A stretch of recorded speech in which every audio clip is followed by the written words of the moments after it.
All right, what's going on? It is Larry MF White, and I am here with my main man, Terrence Murphy, T Murph out of College Station. What's going on, brother? What's up, bro? How you been, man? I've been doing good. You've been a busy man over there in College Station. You're trying to take over the you like the social media governor, mayor? What are you doing over there? Just trying to keep up with my old coach, Larry White, man. Yeah. Yeah, Yeah. No, man, I've been super impressed ever since we coached. We met at a Tom Ferry event, man, probably 2014 or 15 now. yeah. It's You been know, we almost we 6 years. we coached for a minute. Like I've just been so excited in your journey in real estate because I've been involved like from the infancy stages and just kind of watching you blow up. And now you're running an uber successful brokerage. Are you the number one independent brokerage there in the College Station market? Yeah, Central Texas actually, but yeah, for four years running, bro. We actually we just hit 5,500 transactions and 700 million in volume.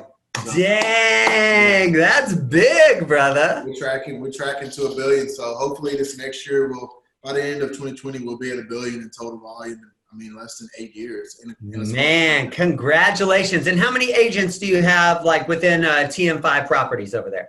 So we've consistently kind of hovered around 20 to 25 agents. Uh-huh. We've never recruited, and you and I talked about this off and on. It was never my thing to call people, but I will tell you, we're trying to bring in a director of ops. We're getting it teed up to start recruiting. So we had one of my office managers just kind of work through some scripts and work through the systems just to kind of vet them a little bit. And Yeah. we did that, bro. We brought over like 12 new agents in like 4 weeks, just from like 4 weeks of calling. So we're trying to get this thing ready to scale, not only in our town. We want to get to probably 85 to 90 agents. That'd probably be on the high end, but 85 agents, and then we're getting ready to go to Houston, Dallas, San Antonio, Austin.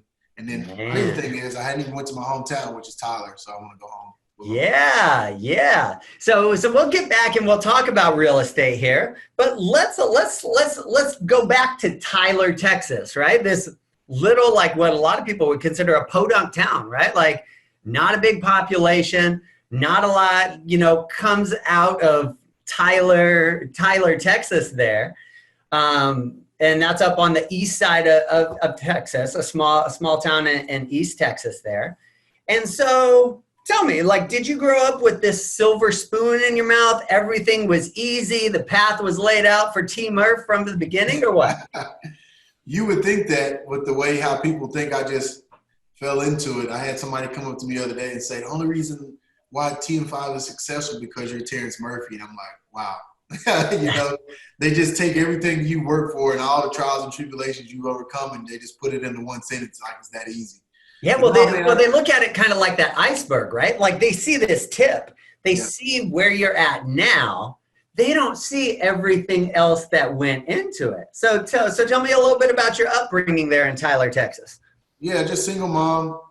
Grew up in the country, so I'm actually not even from Tyler. I'm east of Tyler, which is a small country town, Chapel Hill, and grew up working out. You know, working at a pig farm with one of my best friend's grandfather had a pig farm. I grew up as an entrepreneur. I had my own lawn business at like 11 years old, and my mom just taught us hard work. You know, and so I had a couple of older brothers that.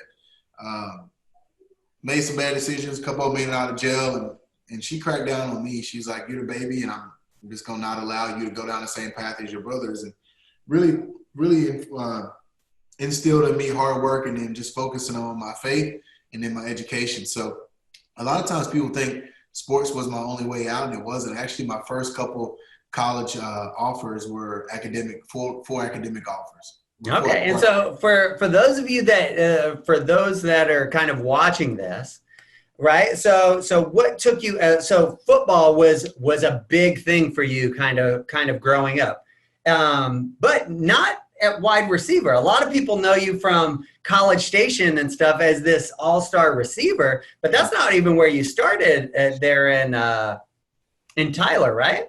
No, I actually grew up playing quarterback, and I'm glad that God gave me that experience because I used to, obviously I was one of the more talented guys on the team, but just trying to have the patience with guys who might not have had your talent or had your knowledge about football, I'm actually able to tap back into that patience now as I'm hiring agents and having Ah, staff and So it's funny because God takes you through things. I remember I used to be so pissed off at practice because guys would not pay attention and couldn't run a slant route.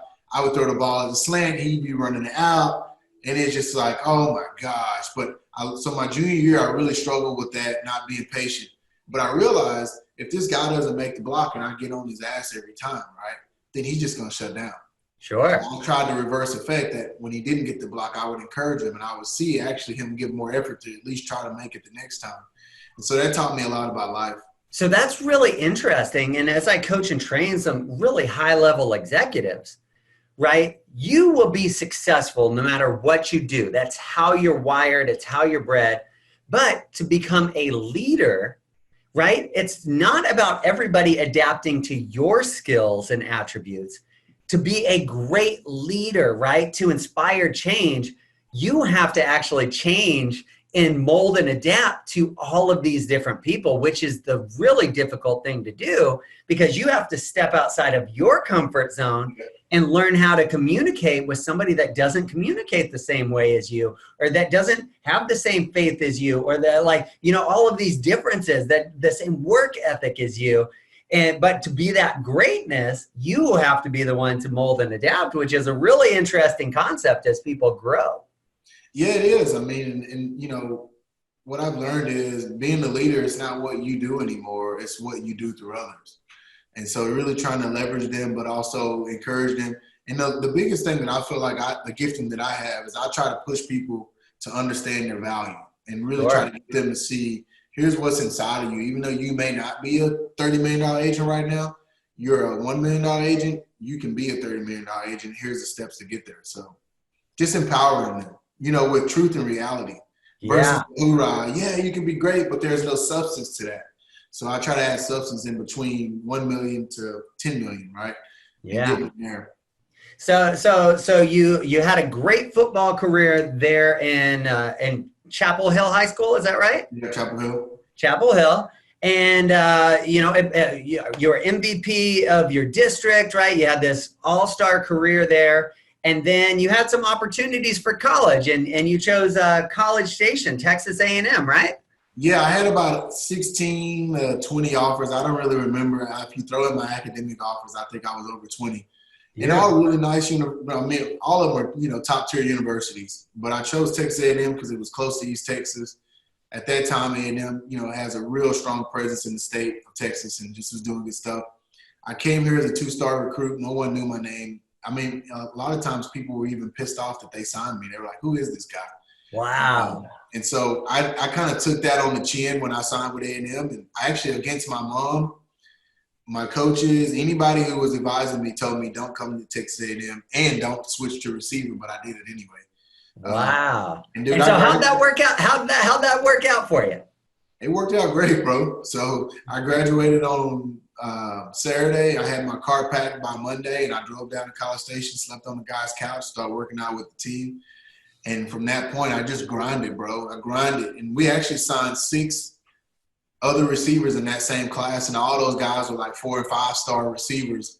But when it was all said and done, I ended up being the guy who started, caught the game-winning touchdown first game of the year, and then that was kind of history ever since. So nice. Hold on 1 second for me. I'll be right back here. Yep.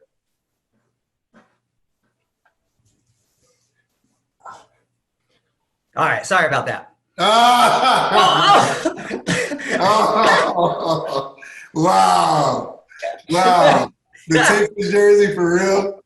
I'm sorry, bro. I'm sorry. I just thought it would fit into the storyline here. That's all. That's the wrong school, man. Not burnt orange. It's about maroon and white. Oh no! In all seriousness, though. So tell me, you were not the highest recruited athlete to go to Texas A&M that year. I'm not even sure I can do the interview going.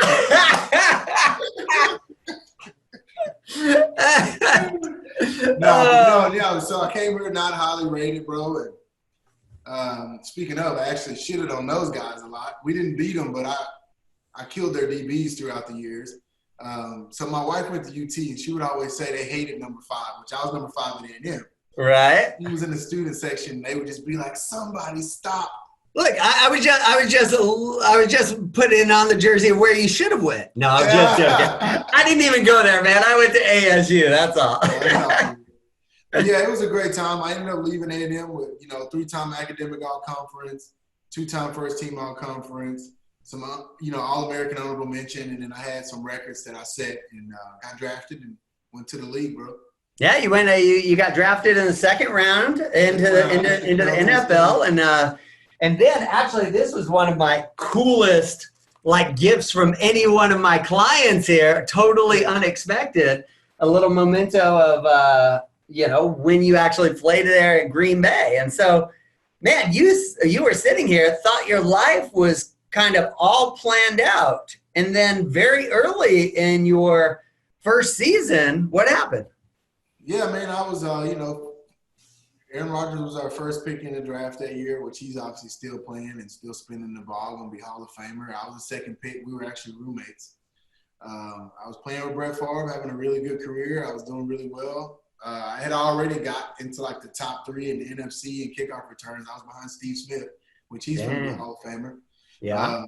And doing really well, man. And I ended up having a neck injury on Monday Night Football. I got paralyzed from the neck down, and then just transitioning from that, going through that experience and having to decide what's next. And so I think a lot of times people always – that's why when people say you're only successful at TM5 because you're Terrence Murphy, they skip that stuff. It's like, did you see what I went through to even create a name, lesson on what I had, the price I had to pay, my body had to pay. But either way, I focus on the positive. I focus on the people who are actually encouraging you. And so what I always tell people is, never let one situation define you. And there was times where that injury, anywhere I would go, I'd be in the airport, I'd be in LA, people would be like, hey, aren't you Terrence Murphy? Yeah. Hey, how are you doing, man? I saw you got paralyzed. And before I knew it, bro, there was nowhere I could go without hearing about that injury. So that's when I started shaving my head, man. I just didn't want to be bothered. I was like, I don't want that to define who I am. One play. And so moving back to College Station and getting in because most of the time people are like, oh, you should go coach. And I actually had some NFL job offers. But I turned them down, and I decided I wanted to just pursue something different. I needed to just get away from football. And, man, I prayed about it. And my biggest prayer to God was give me something that I can be passionate about. It could be mowing yards. It could be medical sales. It could be anything. But he showed me real estate, and I took off on that journey. Okay. That's nice, man. And so it was just kind of your faith, and you were just looking for a different direction, right? Something that you could build out, something that you were passionate about.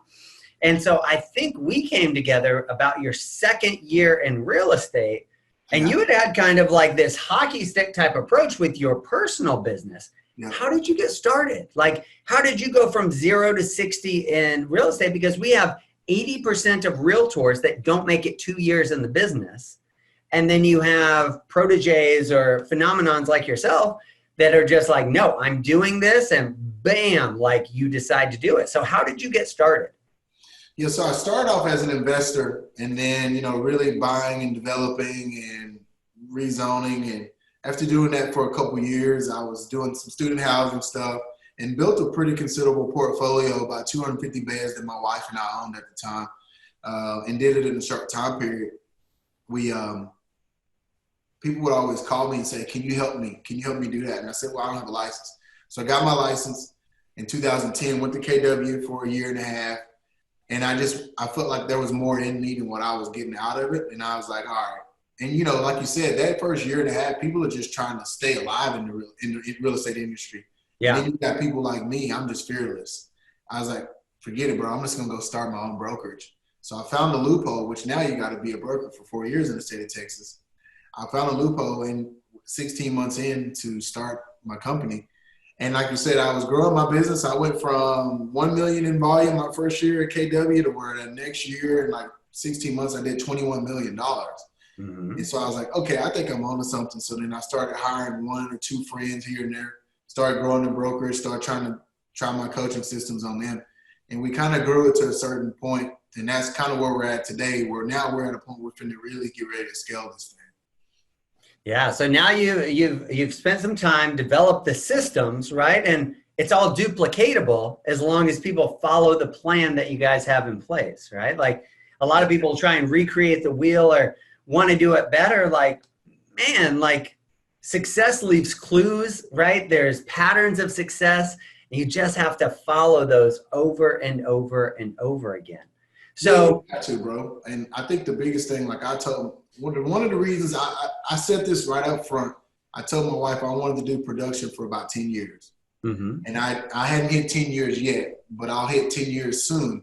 But I've sold 250 million. So I've done $250 million in sales by myself as an individual agent with 1 or 2 assistants. So no team, no extra, whatever.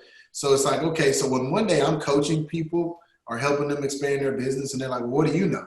Well, I sold $250 million in volume in a small college town on my own, not including my agents. And so it gives you validity, which as an athlete, you know, when you get someone coming to talk to you and they're telling you to run across the middle and get your helmet knocked off, you first want to know, have they done it or do they know what they're talking about? And so that really kind of helps me have a valid story as I try to grow my brand story and talk to people about scaling and personal production and growth and all those things. Beautiful. Now let's talk about some of these patterns of success, because I consider you extremely successful, right? You have a beautiful, not just in business, right? Like business is probably the least of my concerns, right? Because I think making money is one of the easier things to do. It's how do you balance that time with, you know, the family, with your loved ones, like time for yourself, time for your faith, etc. So I find that there's a lot of similarities amongst successful people and whatever you view that as with their morning routines. When they get started, how they focus on themselves. Share with everybody, like, what are the first couple of things that you have to do every single morning to kind of set yourself up for success? I think the biggest thing I would encourage everybody to do first is be honest with themselves. What I've learned is there's a balance between pushing yourself to do something and then there's a natural inclination, right? So some people are early morning risers. They can read, they can do all these things in the morning, and some people like to read at night, right?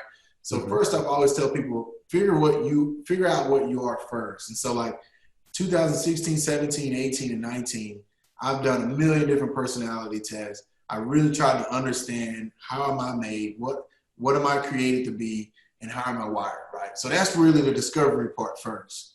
And then when I realized that is when I start focusing on my routine. I've always had a routine. But yeah, I try to get up. For me, I have to sleep. Like a lot of times people, I only got 3 hours of sleep. That don't work for me, right? So I have to sleep. So I try to get me at least 6 hours of sleep. So I'm up usually by sometimes 5:45 to 6:15 is usually when I wake up. I also don't like waking up to an alarm. So I try to get to bed at night at a certain time. So I naturally just wake up when it's, you know, so I'm not just being shocked. Once I'm up, the first thing I want to do is I want to put something in me. So I want to get a breakfast in. And while I'm at breakfast, I'm listening to a podcast. It could be a T.D. Jakes, a Joel Osteen type sermon, or it's a podcast on investing or growth or expanding. And so I kind of have a whole slew of podcasts that I'm putting in me. And that's the first thing I want to do. Then I either get on the bike. I have a Peloton, get me a quick little 30-minute ride in, which that thing's amazing. Okay. Get that in real quick and then jump in the shower. And I want to be out before the kids get up.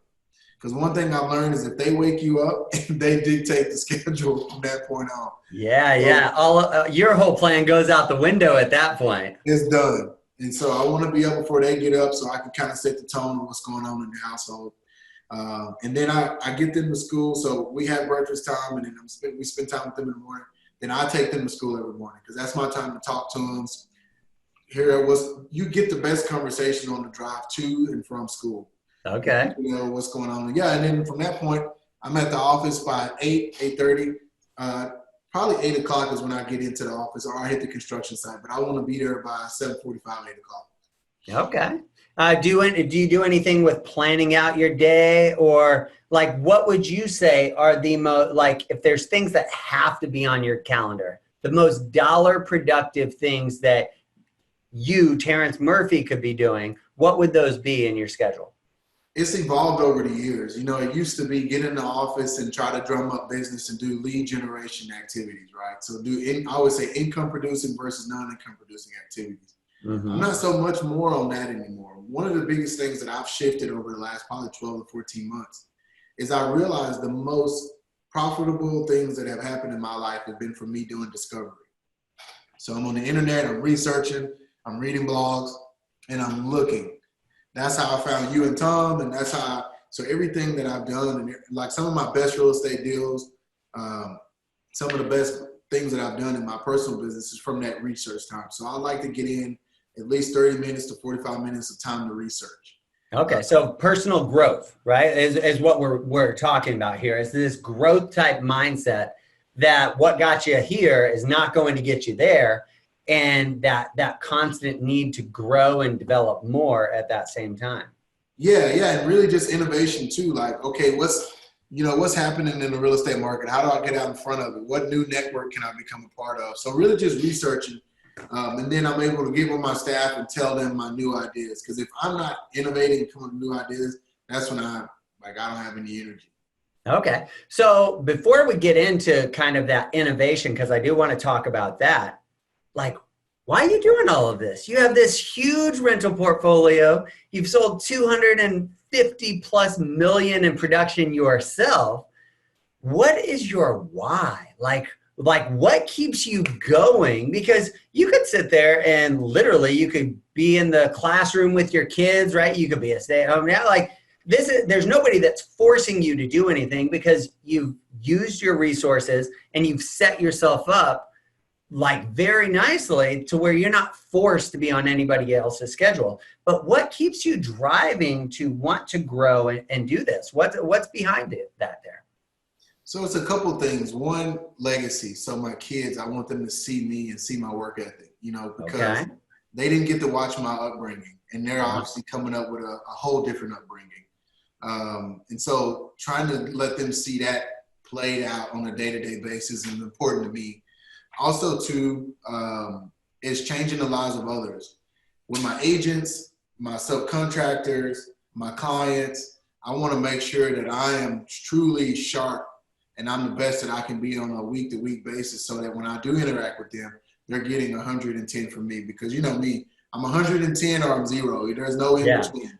So I'm all in or I'm all out.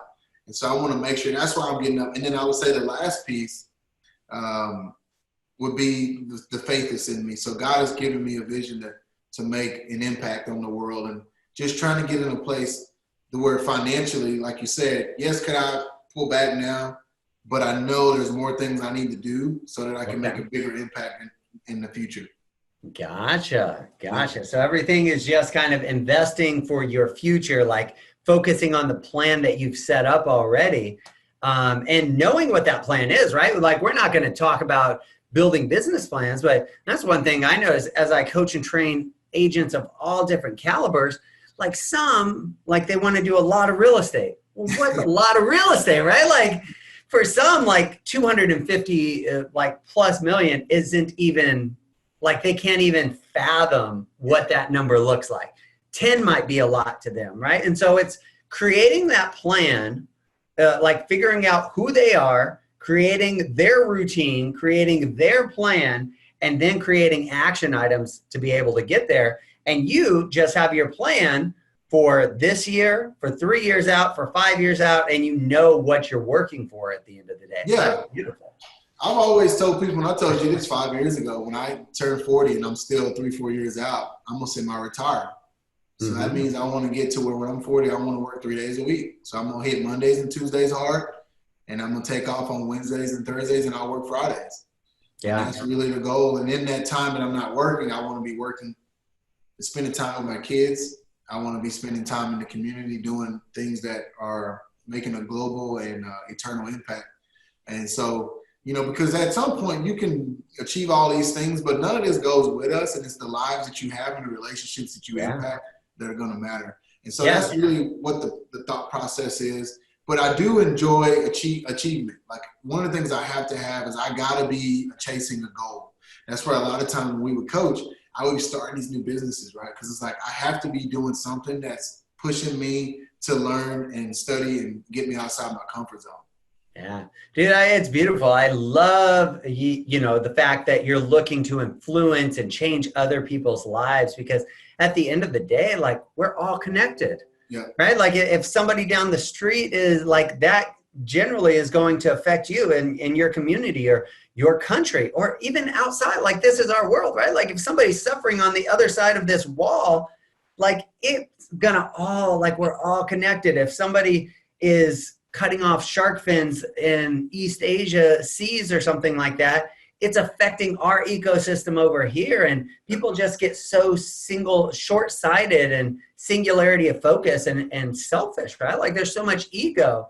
When you start expanding that and willing to give to others, man, I found that it just comes back tenfold when you give without expectations. Yeah. And that was a hard lesson for me to learn, right? Like if I would give somebody money or I would give somebody food and they didn't enjoy it, I would get like bitter about it. Like, well, why'd you spend your money on? Like I had to be willing to say, look, I give this to you, like full, like this is yours now. Like it's not my job to manage your finances or money. And if you feel like it's important, that was a hard lesson for me to learn personally.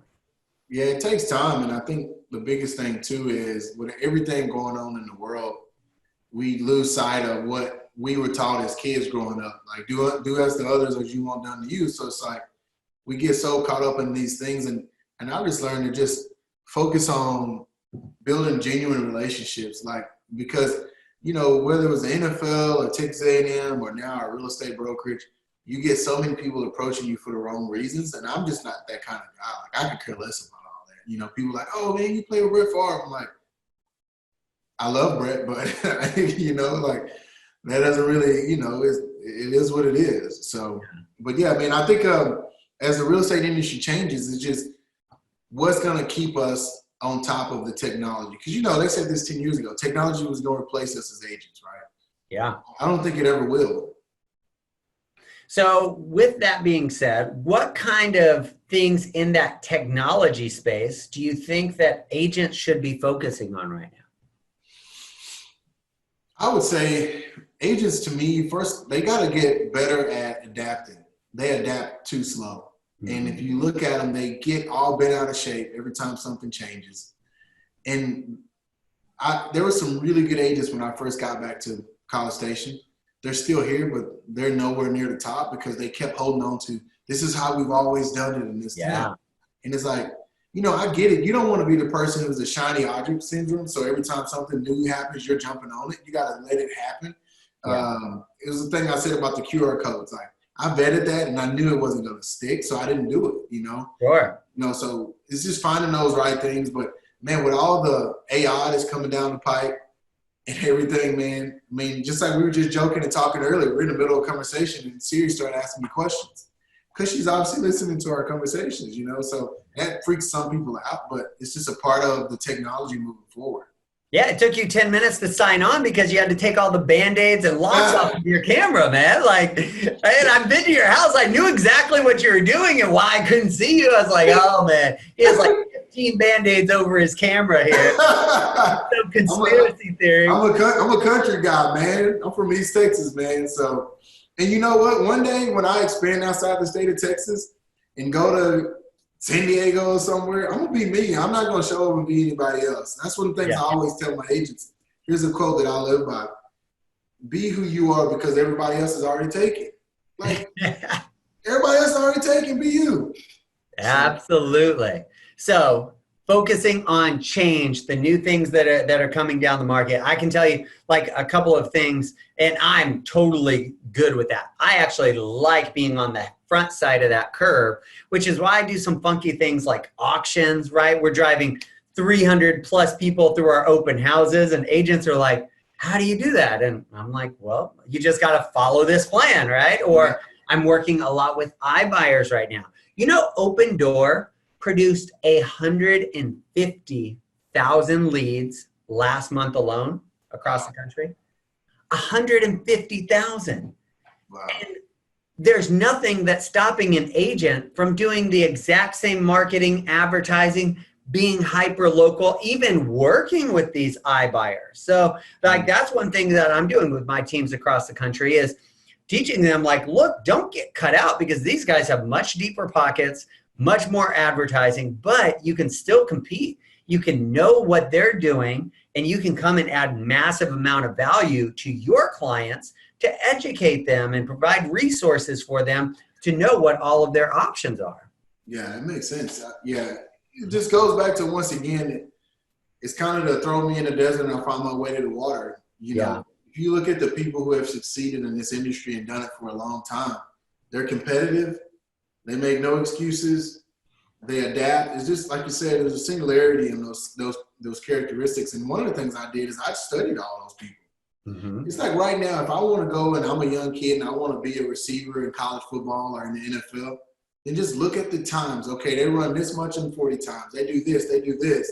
And that's how I coach my agents. If you want to be a $10 million agent, then do what $10 million agents are doing.